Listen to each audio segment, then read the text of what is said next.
Hello and welcome to the two-man power trip over wrestling and the latest Pozcast. I'm your host, JP John Poz. With me, of course, here, the former WCW World Heavyweight Champion, maybe hard to believe, but also the former head writer of the WWF and WCW, Mr. Vince Russo. Vince, welcome back. How you doing today, sir? All right, what is going on, my friend John?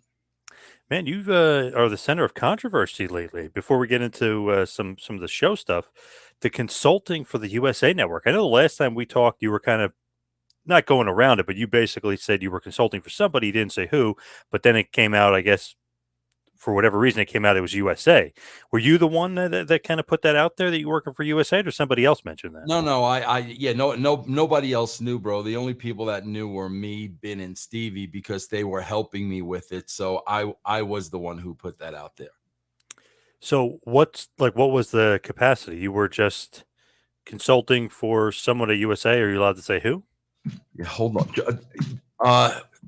on, John, because what I want to do, bro, is listen, man, I don't want this. I don't want this going out anywhere. But as we speak, bro, I am going to send you something, and I don't want you to do anything with this, John. Okay. All right. This is between you and me. Okay. I am going to be forwarding you something right now that I want you to look at while we do this show. And this will be confirmation because apparently I'm making all this up for whatever reason. I have no idea, but I am going to I'm going to send this to you right now, bro. I got to hold on. I want to get your I don't think you want to give your email address out. So let me just pull up your email address. And you can look at this while we are live on the air.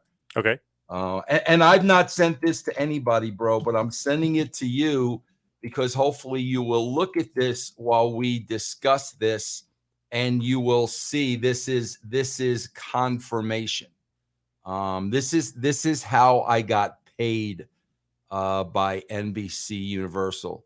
Hold on, John. Okay, I just sent it to you, John, but please, please, please, I don't want you to share this with anybody because, there's an individual's name, there's her phone numbers and all that stuff. I don't want that going out to anybody, but I am sending this to you because I trust you and you can look at it. And by reading this email, you can clearly confirm that there was a deal in place with myself and USA Network.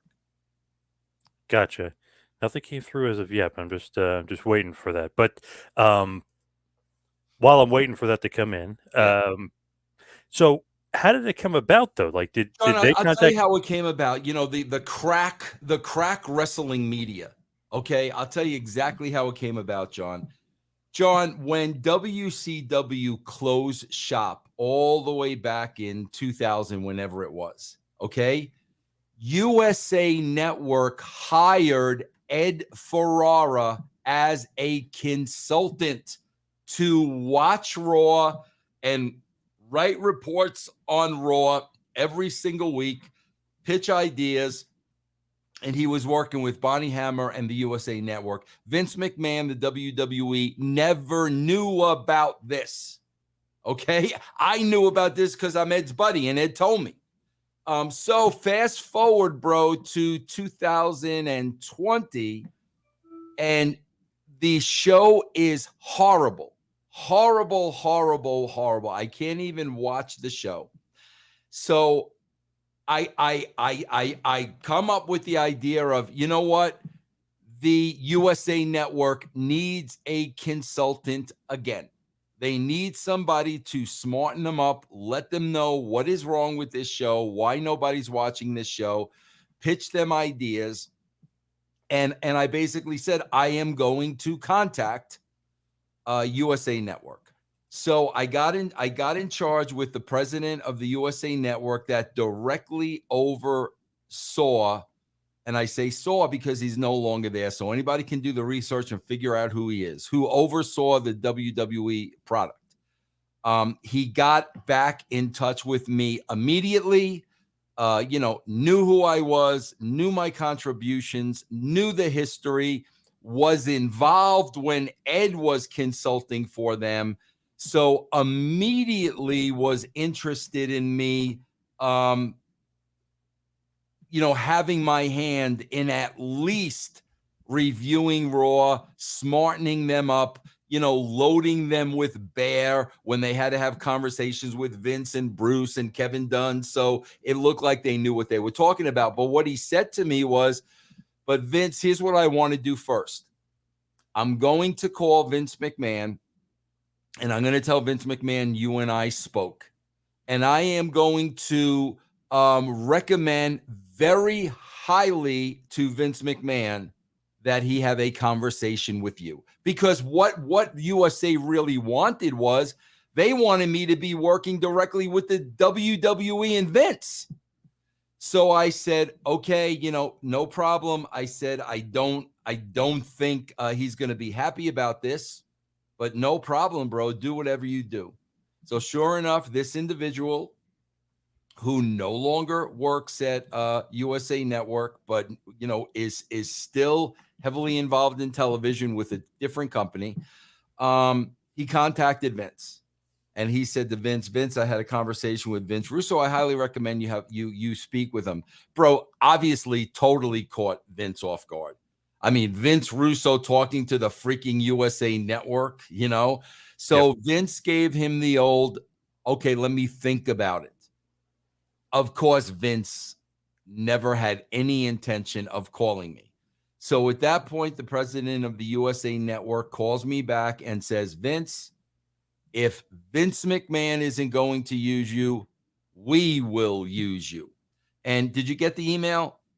Nothing yet. No. Oh man, why didn't you get that email, John? Hold on, let me Make sure you just send it to the right person. Damn. Yeah, hold on. Let me just I'm looking at sent. John Poz. Are you still at the AOL gimmick? No, Gmail. Ah, that's where it is. Okay, hold on, John. Hold on. Let me see, because okay, hold on. That's the problem, John. Yeah, okay. Let me copy and paste this. Yeah, because it'll be so much better if you can look at this. Okay, hold on, John.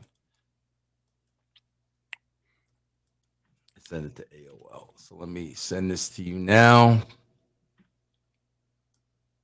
So Vince McMahon never got a hold of you outside of those emails back and forth. No, that was way after. Okay. No, John, that was way after. This is, bro, when you get the email that I just sent you, you'll see it's dated I think it's January 20th, 2020. So this is before that time. So this is probably early on in January that he never called me. That's when USA said, Vince, if Vince ain't going to use you, we're going to use you. And that's where we set up the consulting deal, which I just sent you, which obviously you could see, in order to get me into their system, they needed certain information from me, et cetera, et cetera, et cetera. Did you receive it? Still not. Nope. I don't know. Okay. Maybe it's on my end, but I still didn't get it. Okay. All right, go ahead. It'll come through. I forwarded you the old one that I sent to the USA Network. It's your name at Gmail, right, bro? Yep. I don't know why you're not getting it. Hold on, Joe. Let me try sending it again. Hold on. I gotta pull it up again. Because I do want you to see this while we talk. Yeah. So, Yeah. Because I mean, you can by looking at this, bro, you will be able to confirm this because of course, Cornette and Vince is making this up like for whatever reason. Like I have no idea. It's so freaking stupid, bro, that people actually want to convince themselves that I'm making all of this up. It's a freaking joke, bro. But devil's advocate, what if they're saying you're making this up? You're trying to stay relevant. Like, what do you say to that? John, I'm sending you the email right here. So that's what I'm saying about it. I'm sending you the email right here. So, John, let me ask you a question. Can I honestly ask you a question? Yeah. John, how much do I hate doing this show? You do not enjoy talking about old wrestling for some Yeah. reason. You don't like No, going back. not only old wrestling, how much do I absolutely hate wrestling? Yeah. How much do I not want to be doing wrestling? How much do I already have a plan in place, bro, where come my 65th birthday at the latest, hopefully earlier, I am not going to be talking about anything wrestling related anymore. With all that hate and disdain I have towards the wrestling business, why in God's name, bro, is it so important to me to stay relevant in wrestling? Do you know how freaking ridiculous? I hate wrestling. I make it clear that I hate wrestling. I hate dealing with people in wrestling. I hate the industry. I have no interest in ever working in wrestling again. I say that 10 times a week. So why in God's name would I want to stay relevant in wrestling? No, bro. This was basically the show sucked. USA needed somebody in their corner. The opportunity to work with a network, I welcome. I welcome that with open arms. I love TV. I worked with USA in the past. I worked with Spike in the past. I worked with Turner in the past. Wide open to working with a network. Working with a network is not working with a wrestling company. It's completely different. So that's why I contacted them and went down that road. All right. So I see here it says new hire details. I did get the email now, Okay. and it's Don't mention any names or no, anything. no, no, I don't and I want won't. these. I don't want these lunatics calling this person. Right, right. But I see NBC. Obviously, there's another company as well. I'm not going to mention who they are because that's like the HR side of it. And I see Yeah. she's from NBC. I mean, I see it, Yes. but it says new hire details, and it goes over everything and everything you need to do and put into the system to get paid. So What's the first thing that it says before it gets in? They need all this information from me to put in this system. What does it say, John? What's the first thing it says? So this is from January 22nd, 2020 at 3 o'clock. It says, this is regarding your upcoming assignment with NBC Universal. Okay.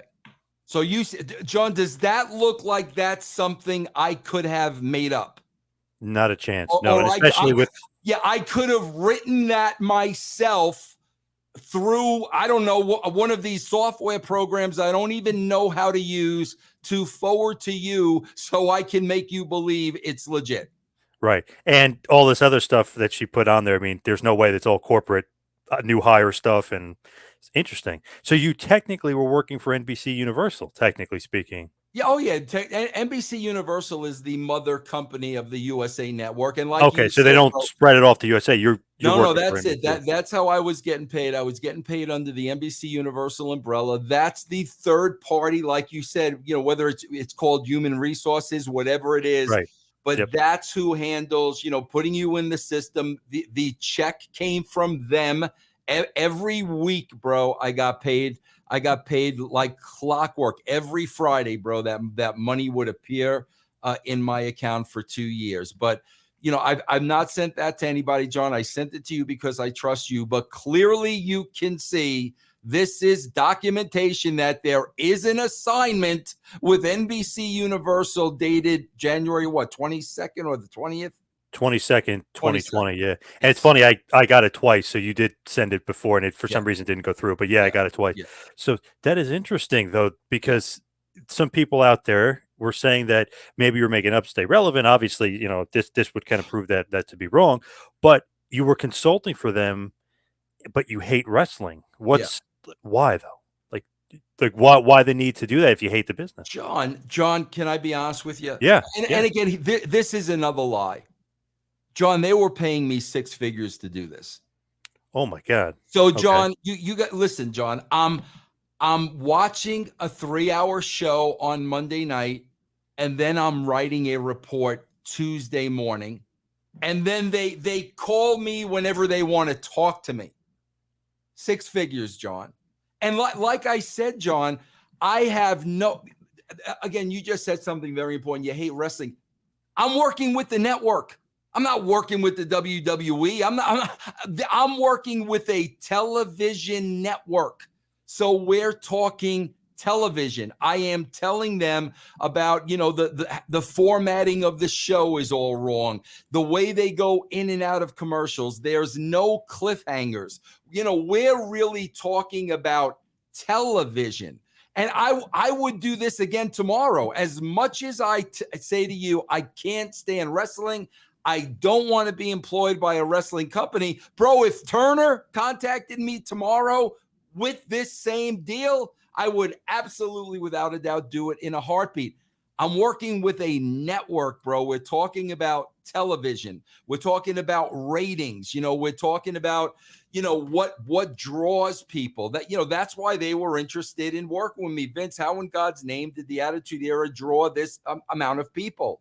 So, bro, like I said, I would work with any network because it's a totally different animal, bro.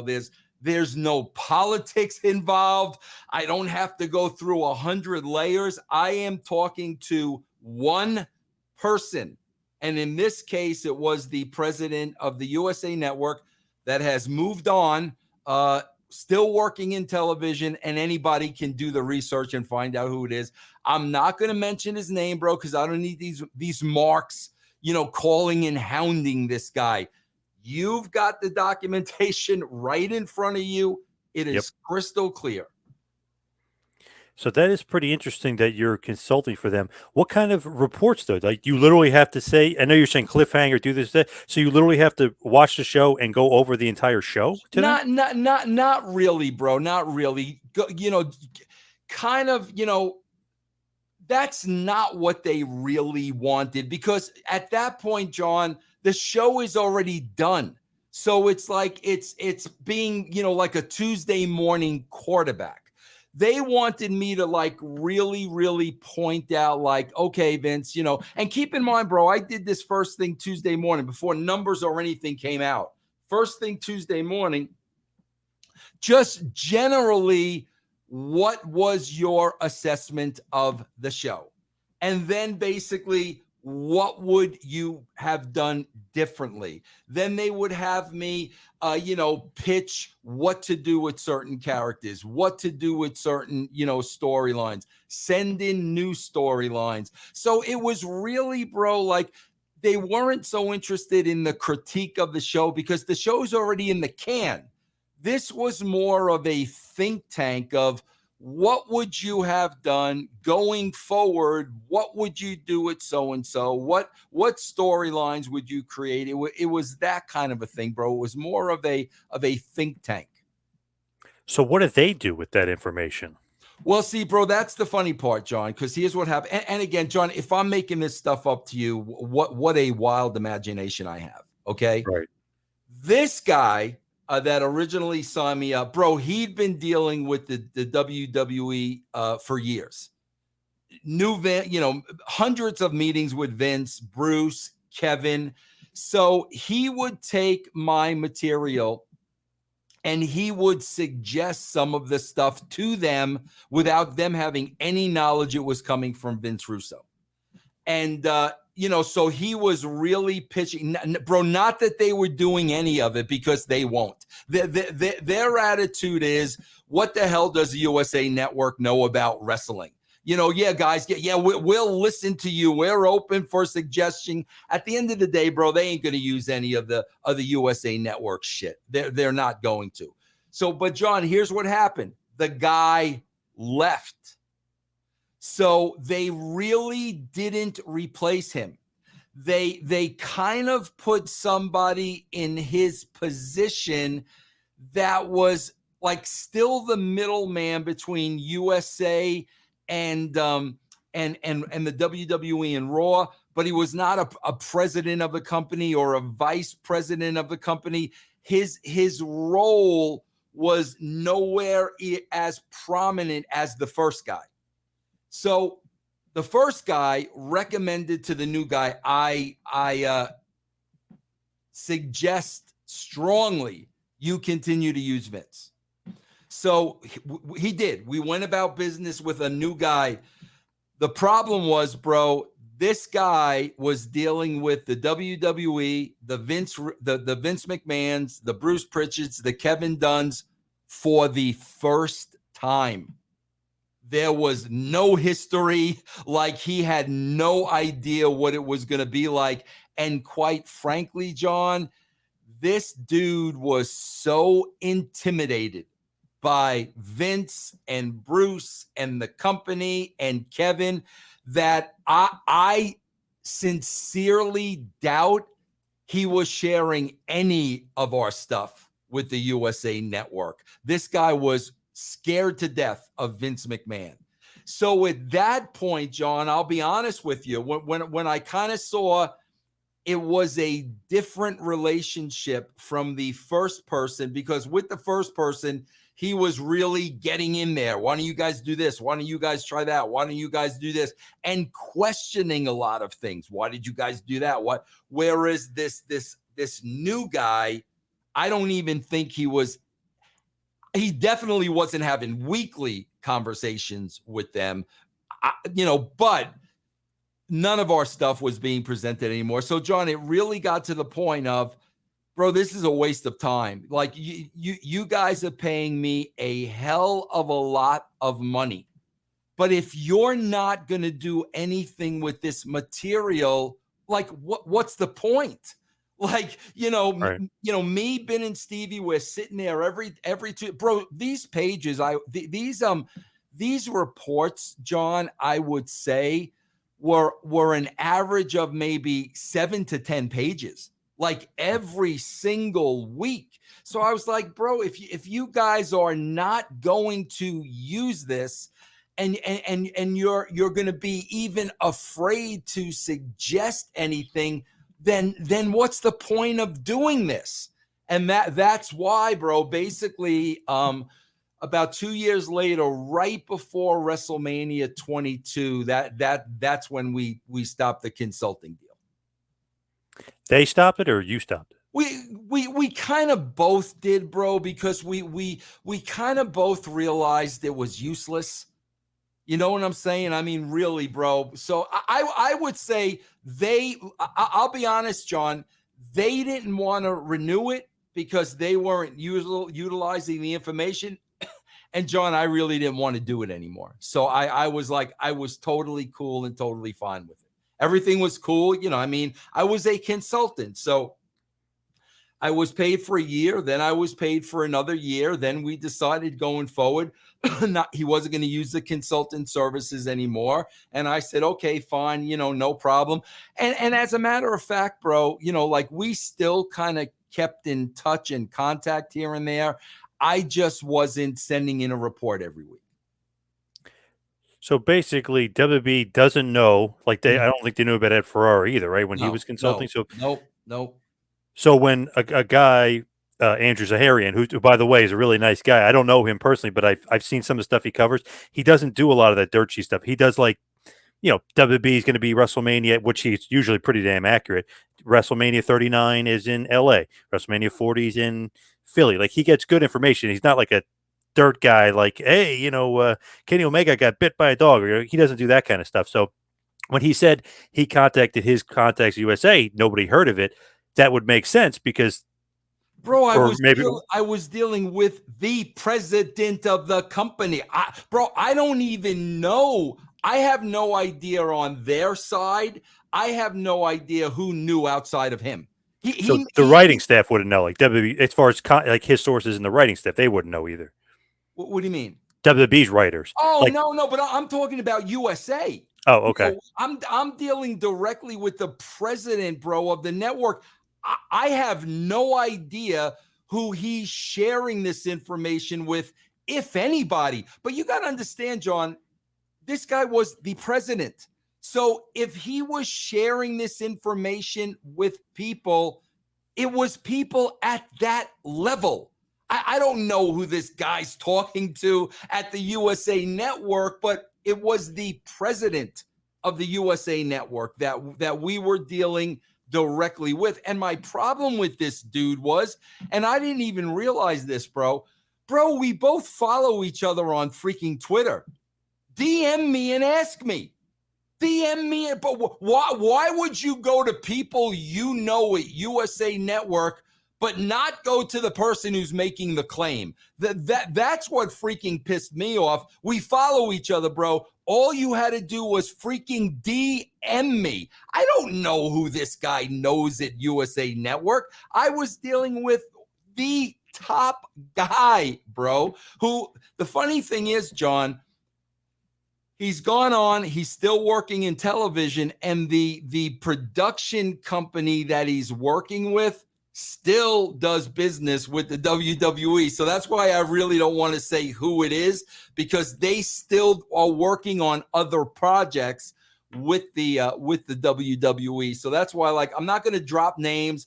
I'm not really going to talk about like specifics of what we pitched and stuff like that, because it's like the lawyer client privilege. They were paying me for that information. They own that information. So I can't talk about the specifics, but here's what I can talk about, because people who just brush off ratings and they don't mean anything anymore, bro, he was not happy with the money they were paying the WWE and the numbers they were doing.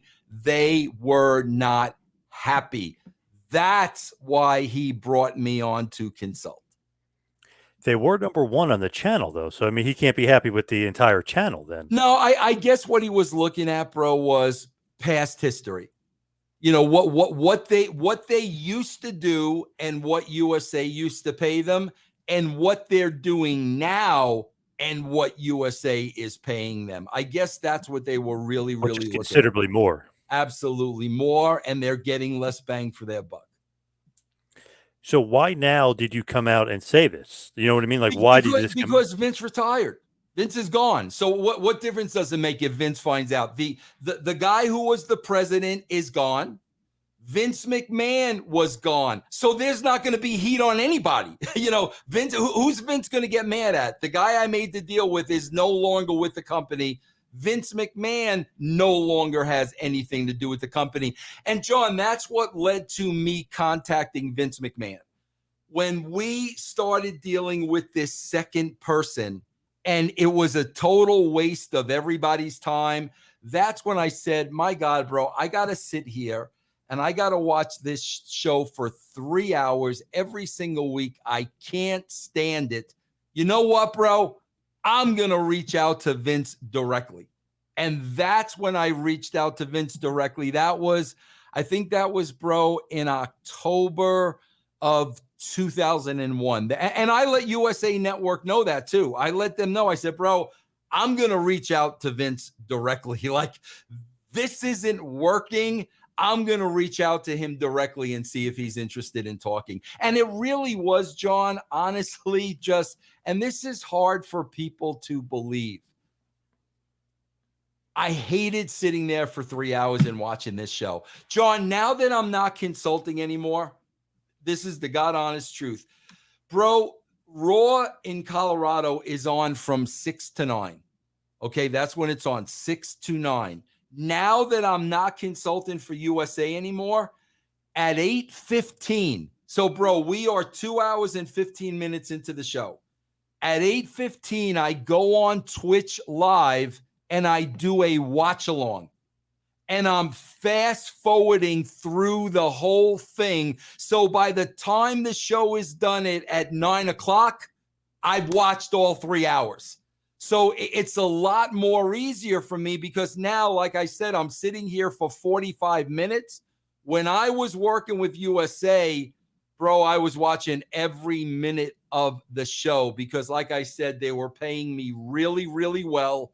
I wasn't going to watch this thing in fast forward mode. I really wanted to give them specific details. So that's what made it so much easier for me. Once I was done consulting with them, bro, I literally watched the show now in 45 minutes. Again, devil's advocate, there are people are going to say, you wanted to work for Fox, you want to work for USA, you want to work for WWE. You're like dying to get back in. That's what they'll say. I don't. Who said I'm dying to work for WWE? When I contacted Vince, I offered my consulting services. I offered the same services that I offered the USA Network, and I clearly said, "Shoot, John, I should send you that email too." I clearly said to Vince, "I am not looking for a full-time job. I have a full-time job. I'm not going on the road. I'm not going to TV. I'm not moving to Connecticut." I simply offered him my consulting services. Bro, I would offer my consulting services to Tony Khan right now. The difference is, John, when I'm consulting, I'm working for myself. I'm not working for them, bro. They're hiring my service as a consultant. They're not my boss. So you're paying me to consult. We come to an agreement. I am gonna fulfill that agreement. I'm gonna give you what we agreed to. You're not my boss. You're not gonna yell at me on the phone. You're not gonna demand I come here or I go there. I work for myself. That's why I've made it clear, bro. I will consult for any television network. I will consult for any wrestling company. As a consultant, I'm working for me and not them. And I've made that clear 1,000,000 times. Bro, anybody can contact EC3 tomorrow. And I have a close relationship with EC3. He does a show on he does a show on channelattitude.com, and he's running Control Your Narrative. You can ask EC3. I tell EC3, I emailed Billy Corgan the other day, and I said, guys, if I can ever help you with anything, you want to pick my brain, you want to bounce something off, I am here for you. But I told those two guys, bro, that's out of friendship. Like, I'm friends with those guys. I'm friends with Billy. I'm friends with EC3. So basically what I'm saying is, guys, I will consult for free. Like, if you ever need anything from me, you want to run an idea past me, maybe there's a character we don't know what to do with, please feel free to call me. But yeah, bro, there is a huge amount of difference between consulting, where I'm in charge, and working in that industry. I will never, I don't know how many times I have to say it, I will never work in that industry again. Bro, I would consult for Triple H. Absolutely no doubt about it. I would offer the same services to Triple H that I offered to the USA Network. Absolutely no doubt about it. All right, let's change gears. Let's change topics. Let's talk about Final Four, 1997, technically in your house, number 13, February 16th, 1997, Chattanooga, Tennessee, at the UTC Arena. The attendance, 6,399. The pay-per-view buys, 120K. Now, Bret Hart we thought, won the Royal Rumble, but obviously Austin cheated, and Austin wins the Royal Rumble. Now, I guess we talked about it a little bit last time we talked about Royal Rumble 97. Why didn't Bret just win? Is that too predictable? And I know you weren't technically the head writer, right? But you threw in an idea saying maybe that was too predictable for Bret Hart to win the Royal Rumble. Was the oh, okay. All right. So the Royal Rumble was before this. Yes. Yes, bro. That was that was the infamous where I was not in the inner circle. So right. I did not know what was happening. And that was basically live wire. When I was playing the role of Vic Venom, and they said Royal Rumble predictions live on the air, and they came to Vic Venom, and I said, well, everybody knows Bret Hart's going to win. It's crystal clear.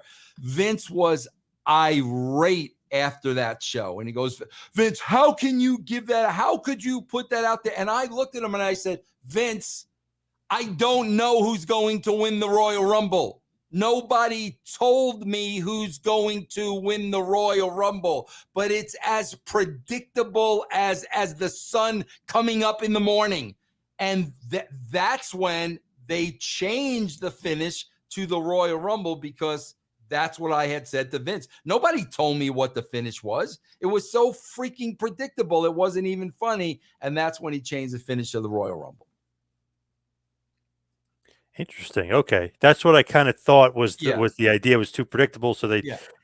So he was mad at you though for Oh, saying that. Yeah. absolutely, bro. Because he thought like somebody told me, and I was smartening everybody else up. And I said, nobody told me anything, Vince. I'm looking at this show like everybody else, and it's 1,000% predictable that Bret Hart's winning the Royal Rumble. And even when they made that change, bro, nobody told me they were making that change. I watched it like everybody else on TV. So what happens is obviously Michaels beats Sid in the main event. He's world champion, but Austin technically won the Royal Rumble, even though he cheated. So I guess the thought is Brett versus Shawn again, WrestleMania 13 main event. Is that what it was supposed to be leading to? See, again, bro, I can't say because I wasn't, I wasn't involved in the inner circle at that time. So I don't know what they were discussing at that level, bro. I really don't. Do you think there was any thought into putting Steve Austin in the main event of WrestleMania 13? Knowing how they think, and especially how Vince thinks, I would assume, bro, that Vince would think Austin wasn't ready, because you gotta understand something with Vince, bro. He didn't know the backgrounds of these guys. He didn't know Austin was stunning Steve Austin at WCW. He didn't know that body of work. He didn't know, Austin was just coming from ECW. He really didn't know the body of work. And not only did he not know the body of work, but regardless of where they ever came from, when they came to the WWE, it was a totally different world. So I would not be the least bit surprised if Vince McMahon didn't feel that at that time he wasn't ready for the spot. To me, that's just so funny that Vince is like so clueless because if you see Steve Austin for years, you can see like this guy's a great talker, this guy's a great worker, this guy's got he's got something. This guy's I loved him in WCW, but then he puts him with DiBiase when he first come in. He's like, oh, this guy can't talk. It's I like, I did told you I not told see? I told you that, bro. When every time there was a new talent coming to TV, and I had to kind of work on the characters. That's what I did before I started writing the show. I started working on individual characters and their verbiage and their dialogue. So every time there would be a new character, I would have to go sit in Vince's office and we would go through the characters. And that's exactly what he said about Steve Austin. Steve Austin's the ringmaster. I don't want him ever saying a word. Ted DiBiase needs to be all talking. And I said, Vince, Austin can cut a promo. Have you not seen, And he says, I don't care. I don't want him saying a word. Bro, he had no idea. I don't think he ever saw stunning Steve Austin one time, bro. Not good. Yeah. That's not good. Yeah. But I guess that's just not his forte. It's like Jim Ross has that great story about Mick Foley, Mankind, and Mhm. Ross is like, "This guy's great. Trust me, Cactus Jack. Trust me, I know him." And he's like, Vince says to him, "You're going to be pretty upset when he ends up getting fired pretty soon." Like Yeah. as if like he had no confidence in Yep. Jr. and no confidence in Foley, and then he saw him feud with the Undertaker, and obviously the rest is history. Which is so weird, bro, because listen, man, I know Vince was tied up in the WWE like 24/7, bro. Never watched DCW, never knew what was going on in the outside wrestling world.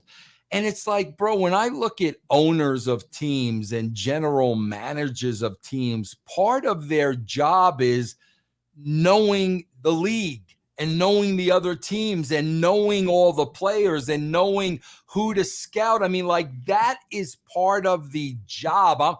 I'm sure the Giants front office knows everything about every player on the Padres roster and the Dodgers. I'm sure they study this stuff.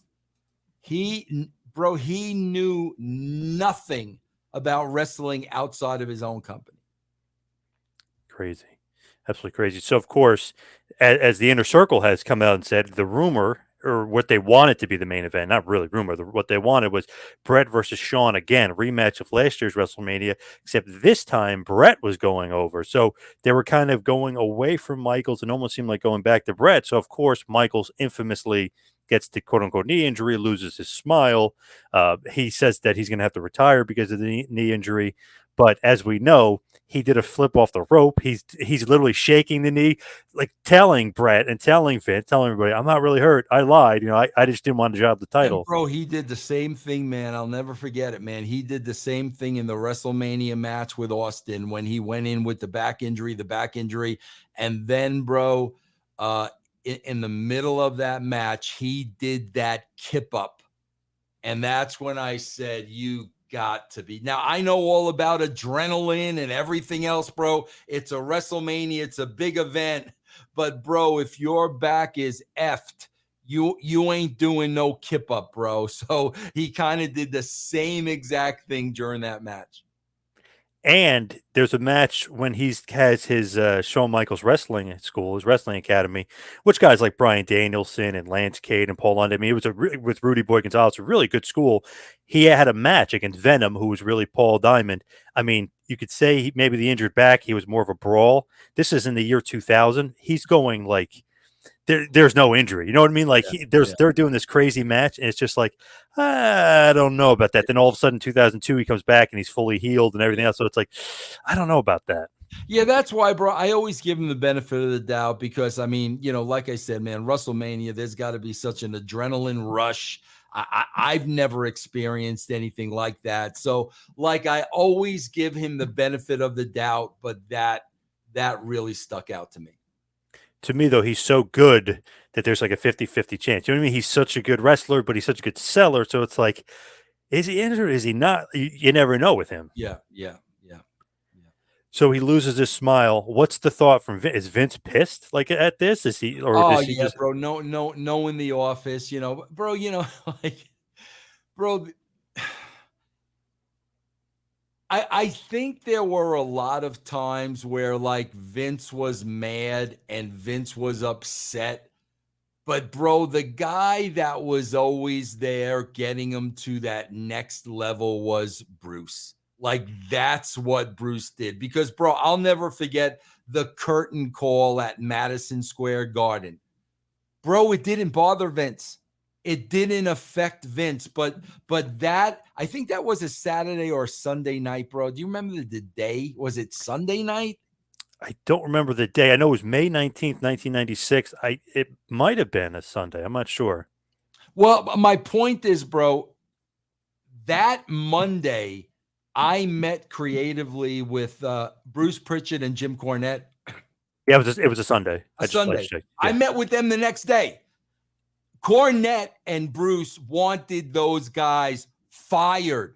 Cornette, bro. They just exposed the business. They just killed the business. Nobody's gonna ever come to another wrestling event again. You know all that bullshit. Those guys were irate. And it was always those guys, bro, that kind of always worked Vince up.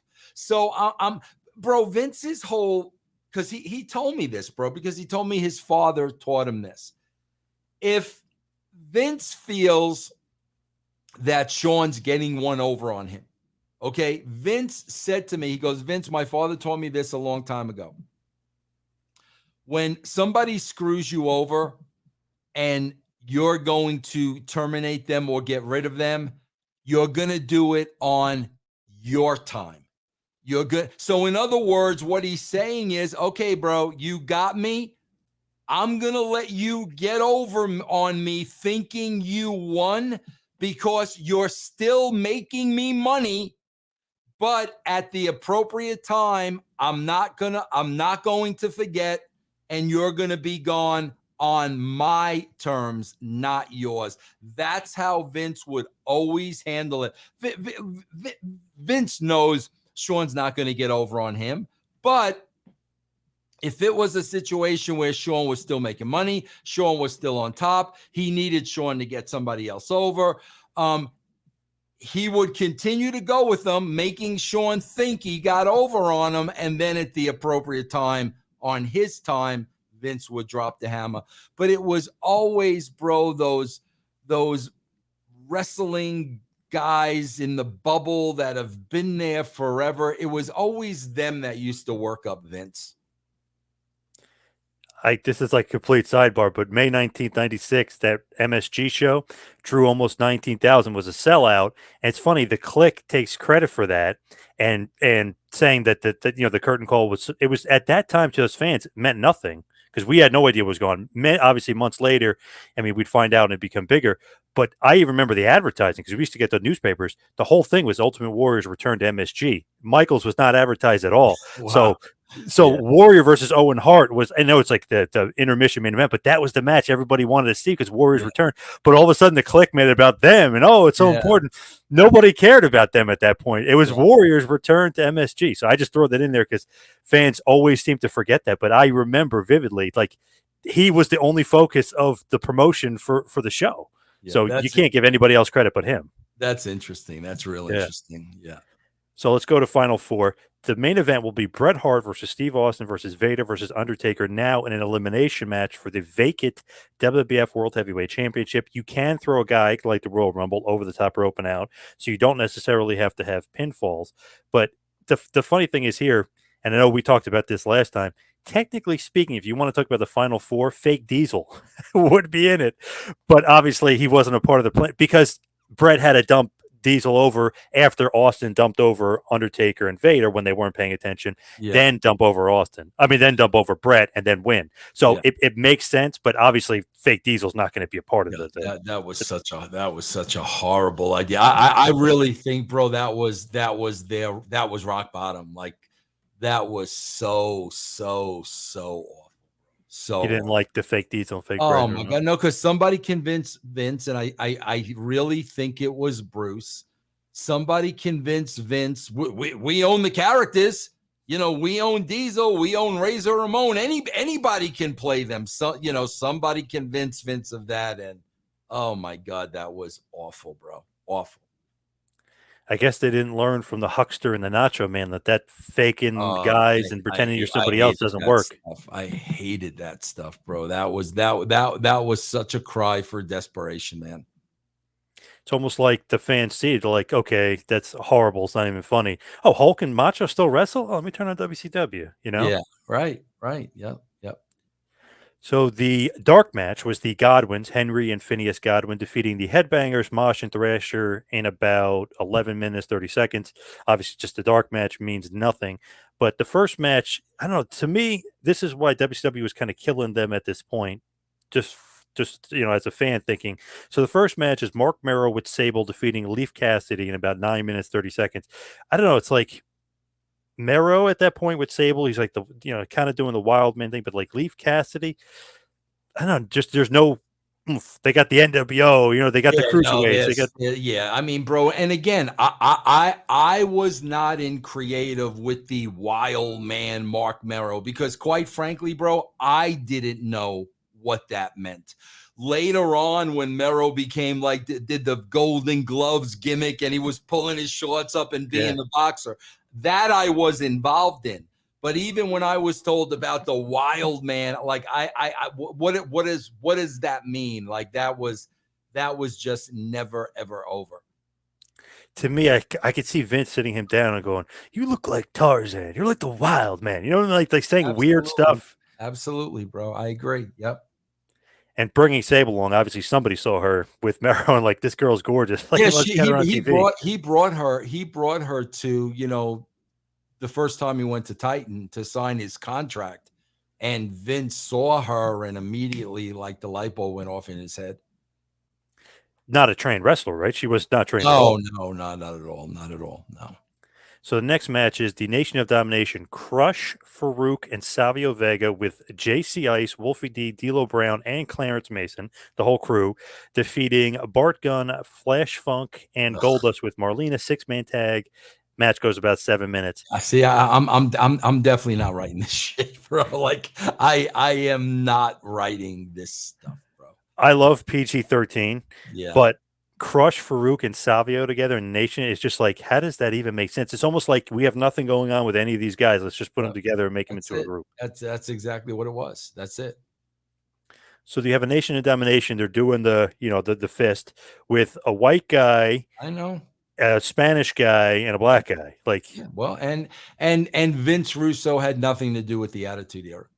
Like, like this was all the stuff they were doing prior to the Attitude Era. But it was all Vince McMahon.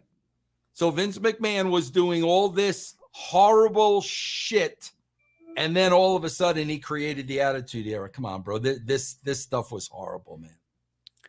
To me, like the talent is there. Like, you know what I mean? Like Ron Simmons is great, Crush is great. I mean, you got but like the gimmicks, which is obviously where you come into play, but like the gimmicks are just like that's the nation domination. I always thought that was awful. Yeah, awful. I agree with you, bro. Agree. Rocky Maivia was awful. Speaking of Rocky Maivia, he defeats Hunter Hearst Helmsley in the next match to defend his Intercontinental Championship. Match goes 12 minutes, 30 seconds. Again, die, Rocky, die. I mean, like, they're really force feeding him and pushing him. He's got the weird blue tights. He's got the weird hair. He's doing the weird like Bro, movements. they do that same shit today. So many people are miscasted, trying to make Becky Lynch a heel, trying to make Bailey a heel.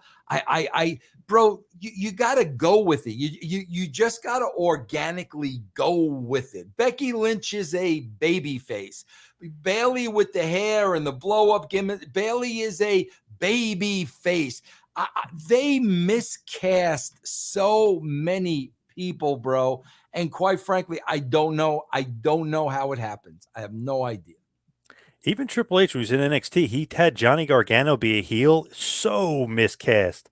He is the typical babyface fighting from underneath, like that. And he's pretty good like acting and facials. I mean, he's good with that stuff. So total babyface. I don't know why that they try to do that. That's like almost like, oh, Ricky Steamboat, let's turn you into like this vicious heel. Doesn't make sense. He's the babyface. I have no idea. They do that to this day, bro. To this day. It's weird. It's almost like let's waste some time with this guy and not make money off of him. Like Bailey, for instance, I know they think it's funny, the ding dong hello or whatever the heck stuff. She is such a baby face. She should be a baby bro, face. What about trying to make Dewdrop a baby face when she out of the gate a heel? A woman that size that can work the way she does because Vince saw her dancing in the back. Are you going to go out there now and dance? This is the creator of the Attitude Era, bro. Give me a freaking break, man. It's like, it's not that hard, bro. It's really, really not that hard. Man, then at this point, 97, they were trying to force feed Rocky. It's just like, man, it's not working. It's just not working, but they just keep trying anyways. They did it for Roman Reigns forever. Guy's a heel. Yep. And an awesome heel. Yep. I agree, bro. I agree.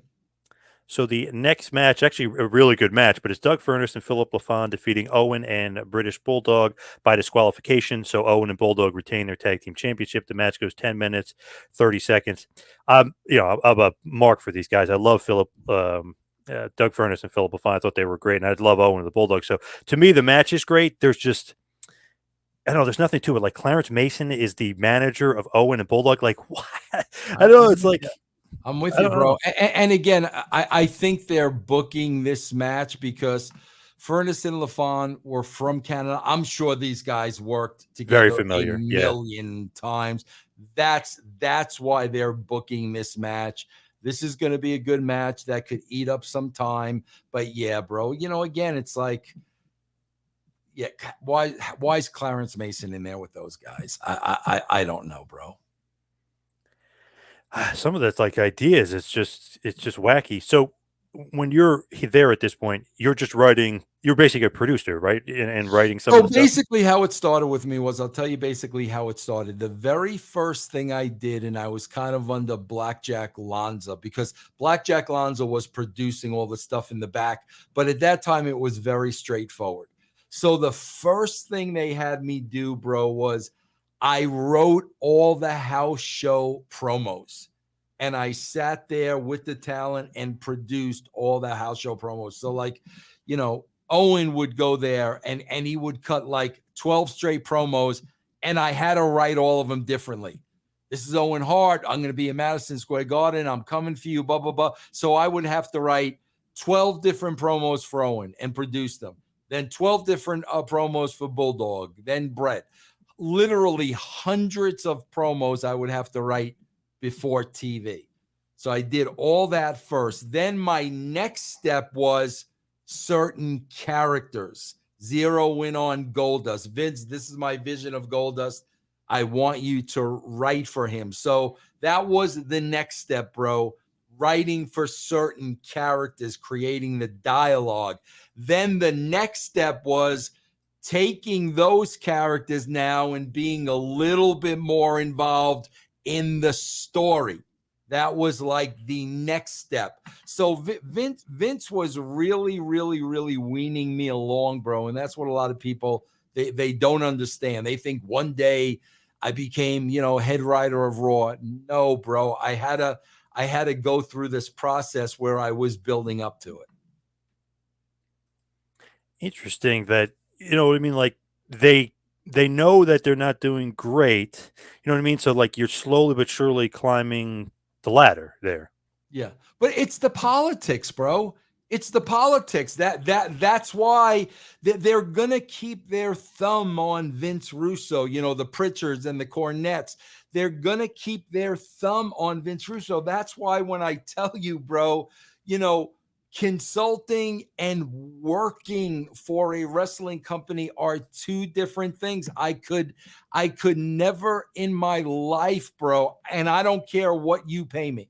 I swear to you, bro, if I got paid $1 million to go work full time for AEW or full time for the WWE, I would not take the job, because I know at 61 years old, I cannot deal with that environment and the politics and the travel and everything that goes with it.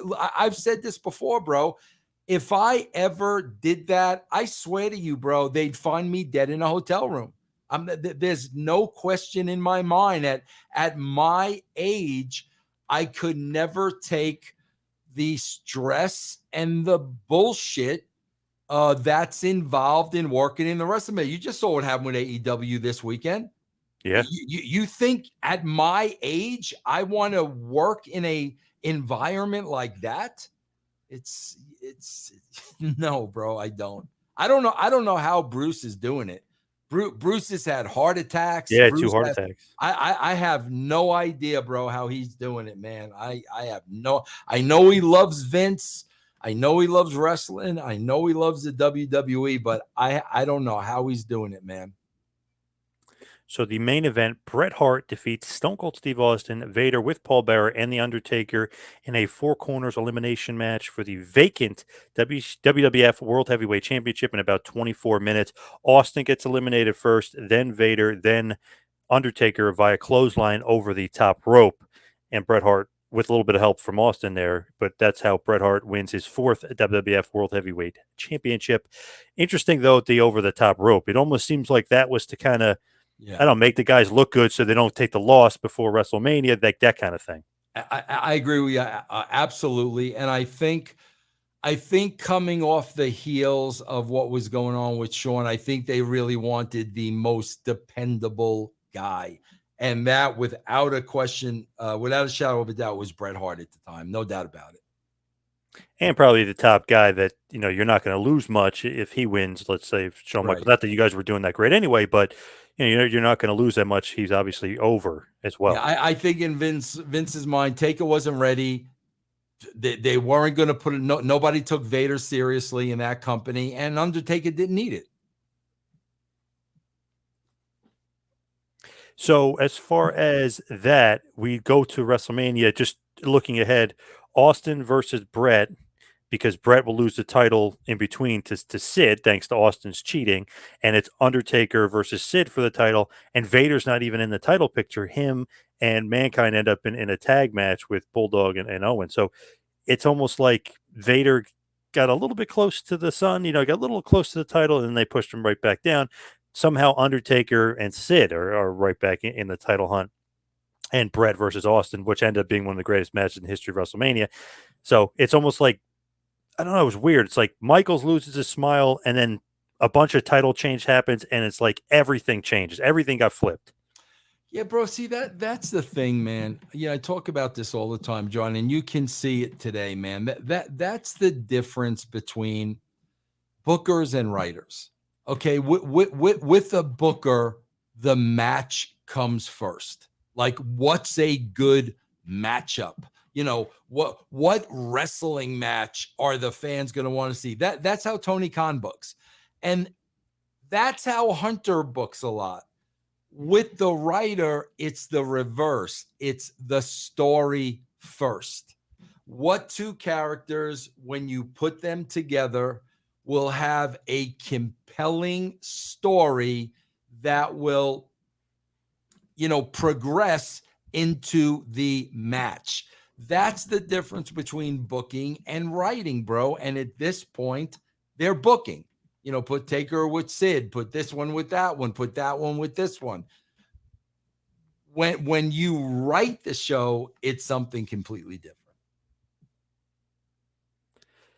So Brett obviously will go on and fight Austin, like I said, in Sid versus Undertaker, and Michaels will be there, and he'll do the flip off the rope, and he'll do some commentary. So I mean, it was almost like he's really poking the bear. Like that's like the real start of the Brett Michael stuff. But I mean, he really is poking the bear there. And this was the start of it, because it's like you couldn't lose the title really, but you're flipping off the top rope and you're showing us your. Absolutely. Yep, absolutely. Yeah, I mean, bro, Shawn could get under people's skin. There's no doubt about it. Yeah, I just wonder if he just regrets, because the WrestleMania could be. I know they weren't doing great at this point, but the WrestleMania payday, Oh yeah, all the stuff goes into it. Got to regret yeah, that. you know what, bro? I don't think Shawn regrets it for the money, because I think he made plenty of money and is still making plenty of money. But I think he regrets it, how it just affected other people, how his actions really affected other people. I think that's what he regrets more than anything else. What do you think, just overall, as we quickly went through that show? Like, what did you think of it? Like, it just doesn't sound, primo stuff here. That's why WWE's killing you. Yeah, they lost their way. I mean, bro, they just lost their way. I mean, this is the period that we're going through at this time. They lost their way. They lost their identity. They lost their confidence. This is, man, you're really looking at some of the rock bottom times, before obviously there was the massive turnaround. All right, so let's hit the plugs. You can follow me on Twitter and Instagram at 2Man Power Trip. Check out the website, tmptempire.com, patreon.com/tmptempire as well. Vince, what do you got? Yeah, guys, just go to russosbrand.com or channelattitude.com or patreon.com/Russo TWC. There's a lot of programming for everybody. It just depends what you like. All right. Thank you, Vince, as always. And thank you, everybody out there, for listening. We'll see you right back here next time. See you then, folks.